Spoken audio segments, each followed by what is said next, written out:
കലാശക്കൊട്ടിലേക്ക് എത്തുമ്പോൾ നമ്മൾ മനസ്സിലാക്കുന്നത് ഇടതുപക്ഷം തോൽവി ഭയത്തിൽ കൃത്യമായി ചട്ടലംഘനവുമായി വന്നിരിക്കുകയാണ്. ഇതിൽ എടുത്തു പറയേണ്ടത് കൊച്ചി നഗരസഭയിൽ അവിടുത്തെ മേയർ കാട്ടിക്കൂട്ടുന്ന കോപ്രായത്തരങ്ങളെക്കുറിച്ച് എറണാകുളം ടൗൺ MLA ആയിട്ടുള്ള TJ വിനോദ് ഇലക്ഷൻ കമ്മീഷന് നൽകിയിരിക്കുന്ന പരാതി ഉൾപ്പെടെയുള്ള സംഭവ വികാസങ്ങൾ തന്നെയാണ് നമ്മൾ മനസ്സിലാക്കേണ്ടത്. ഇടതുപക്ഷവും BJPയും തമ്മിലുള്ള ഈ രഹസ്യ ഡീൽ ഒന്നോ രണ്ടോ സ്ഥലങ്ങളിൽ മാത്രമല്ല, തൃശ്ശൂർ കോർപ്പറേഷനിലുണ്ട്, കൊച്ചി കോർപ്പറേഷനിലുണ്ട്, അതുപോലെ തന്നെ പാലക്കാട് നഗരസഭയിൽ BJPക്ക് ഇത്തവണയും ഭരണ തുടർച്ചയ്ക്ക് വേണ്ടിയുള്ള ഡീലാണ്. രാഹുൽ മാങ്കൂട്ടത്തിനെ കൊടുക്കാനും അല്ലെങ്കിൽ രാഹുൽ മാങ്കൂട്ടത്തിനെതിരെ അസഭ്യം പറയാനും സോഷ്യൽ മീഡിയയിൽ BJP എന്നോ CPIM എന്നോ വേർതിരിവില്ലാതെ ഒരുമിച്ച് നിന്ന് കൊളാബ് ചെയ്തുകൊണ്ട് നടത്തുന്ന പ്രവർത്തനങ്ങളാണ് നമ്മൾ കാണുന്നത്. അതായത് നമുക്കറിയാം, നീല ട്രോളി ബാഗ് വിവാദം വന്ന സമയത്ത് അവിടെ BJP എന്നോ CPIM എന്നോ വേർതിരിവില്ലാതെ CJP എന്ന രീതിയിൽ തന്നെയാണ് നാടകീയ നീക്കങ്ങൾ മുഴുവൻ നടത്തിയത്. അന്ന് MB രാജേഷ് എന്നോ VV രാജേഷ് എന്നോ വേർതിരിവില്ലാതെ എല്ലാവരും ആക്രമിച്ചു കൊണ്ടേയിരുന്നത് കോൺഗ്രസിനെയും UDFിൻ്റെ സംഘടനാ പരിപാടികളെയുമായിരുന്നു. ഇപ്പോഴും അത് തന്നെയാണ് ശ്രമം.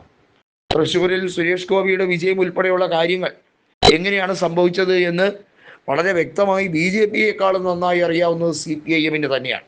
CPIMൻ്റെ ഭരണ തുടർച്ച അത് നഷ്ടപ്പെട്ടാൽ നമുക്കറിയാം ഇന്ത്യയിൽ CPIM എന്നേക്കുമായി തുടച്ചു നീക്കപ്പെടുന്ന സാഹചര്യം ഉണ്ടാകും.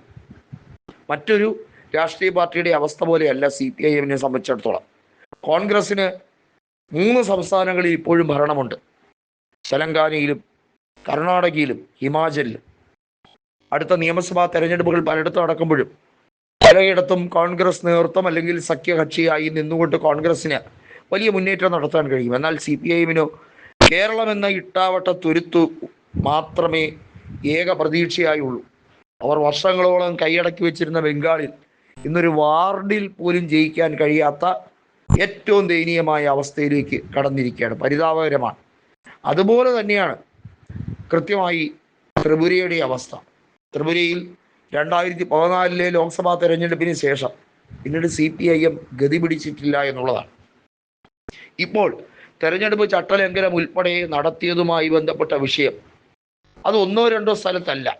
മുട്ടടയിൽ തെരഞ്ഞെടുപ്പ് ചട്ടലംഘനം നടത്താൻ വേണ്ടി CPIM ശ്രമിച്ചതുൾപ്പെടെയുള്ള കാര്യങ്ങൾ നമുക്കറിയാം. തിരുവനന്തപുരം കോർപ്പറേഷനിൽ അതുപോലെ തന്നെയായിരുന്നു. കോഴിക്കോട് കോർപ്പറേഷനിൽ മേയർ സ്ഥാനാർത്ഥിയായി ആദ്യം നിശ്ചയിക്കപ്പെട്ട സംവിധായകനായ VM വിനുവിനെ ഒറ്റതിരിഞ്ഞ് ആക്രമിക്കാൻ CPIMൻ്റെ സൈബർ സംഘം വലിയ രീതിയിലുള്ള ശ്രമങ്ങൾ നടത്തിയത്. സംഘപരിവാർ അജണ്ടയെ കൃത്യമായി ആ ഫാസിസ്റ്റ് നടപടിയുടെ ഒരു തുടർച്ച തന്നെയാണ് CPIMും അവലംബിക്കുന്നതെന്ന് ജനങ്ങൾക്ക് ബോധ്യപ്പെട്ട് കഴിഞ്ഞിരിക്കുകയാണ്.